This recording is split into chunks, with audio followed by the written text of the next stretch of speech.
Have you ever wanted to accomplish something? I want to make an Ironman and go to the temples of Moscow. When I was younger, I used to walk 7 miles to the library just to play Runescape because I didn't have internet and I had a troubled home, so I didn't want to be there. And you only could spend about an hour or 2 hours on the computer before it was time to get off. So you get to use your library card to access the computer. And what I would choose to do was take other people's library cards from the garbage cans, and sometimes the receipts would have the library card on them. Me and my friends would put the library card numbers in a book, and then we would give away or sell the library card numbers to the different people who were there. When I used to go to the library, an older kid took all the items that I had from me by killing me in the wilderness. It made me realize how important RuneScape was to me. I went home and cried, and my mom just said, "Hey dude, it's just a game." It really changed the way that I see things. I did anything that I could to play RuneScape. It makes me wonder why I struggle with failure and trying to get to TOA now.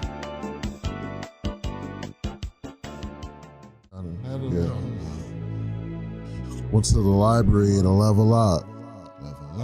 An older kid took all my stuff. My mother told me, "Boy, it's just a game."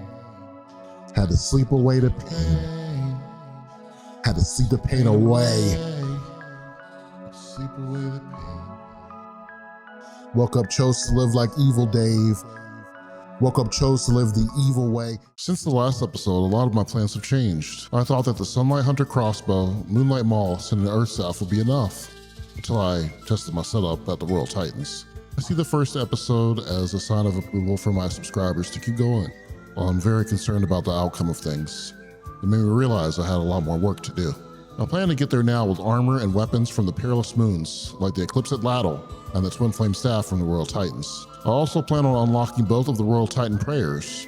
Last episode I left off by finishing by runecrafting at Guardians of the Rift. I got some law runes and mine runes to train, enough levels to teleport around the map. Those basic teleports helped me finish some quests. It's almost the end of January now. Here are my stats since the last episode. The first thing that I did was create some dueling rings and games necklaces to complement the law runes and teleports that I got from Guardians of the Rift. In order to get the Dragon Longsword, I'd have to go to the Gemstone Crab for hours until I got an uncut diamond, so I could use the 43 crafting to make it into a cut diamond. When it turned to a cut diamond, I bought the Dragon Longsword. I also unlocked fairy rings. To do this, I had to get a slimy eel, which required me to get 38 fishing. I'm just thankful it wasn't the lava eel, because that requires 53 fishing. I trained Hunter to 47. I love catching salamanders. I completed Merlin's Crystal and Holy Grail, then went to the Boneyard in the wilderness to get 50 prayer. I was attacked several times for my big bones, and the one time that there was somebody who was going to really kill me, he said, "Are you an Iron Man?" I said yes, and then he left me alone. This picture is all I have to prove that. Well, PKer really spared me. I got a Dragon Defender after beating 348 Cyclopses. I unlocked the Artie Cloak 1, so I can make the fairy rings easier to access. I tried to kill Scurius. I ended up killing him twice, with a Dragon Longsword and monk's robes on. I used some knives that I had made, and ended up getting 16 ranged. I superheated 900 iron ores so I can make 4.5k more iron knives and 3,000 iron arrowheads.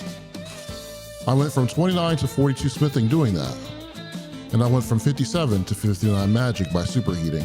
I got a myth axe and a rune axe from the tree spirits using the fairy ring code BKQ to fight tree spirits.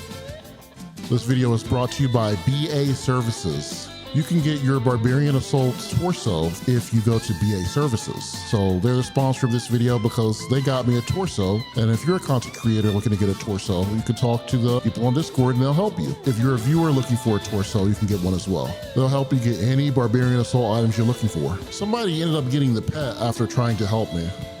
It doesn't get more poetic than that. I trained a bit of woodcutting and fire making.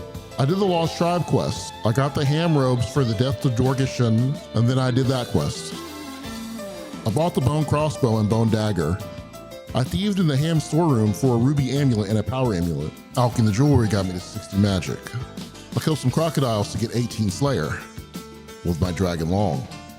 And boy, it took a long time. I did animal magnetism quests and trained ranged until level 50, just so I could put on my accumulator. I used it with the bone crossbow to train my range. Here are my stats.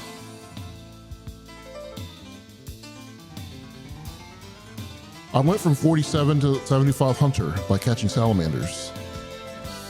I tried Hunter Rumors for the first time. I didn't like it. I think that it's a great addition to the game, just not my cup of tea. I unlocked the Quetzal Whistle and got some feed for the Quetzal to use on the Perilous Moons Quetzal. I fletched some iron arrows that I made from the arrow tips, and then I did the Veil Totem minigame for 3 days straight to unlock the Sunlight Hunter Crossbow's fletching requirement. You need 74, but since I had done the Evil Dave's part of Recipe for Disaster, I was able to use the Spicy Stew with my 69 fletching to get the +5 boost. The next thing I did was catch a whole bunch of Moonlight Moths to make Moonlight Moth Mix.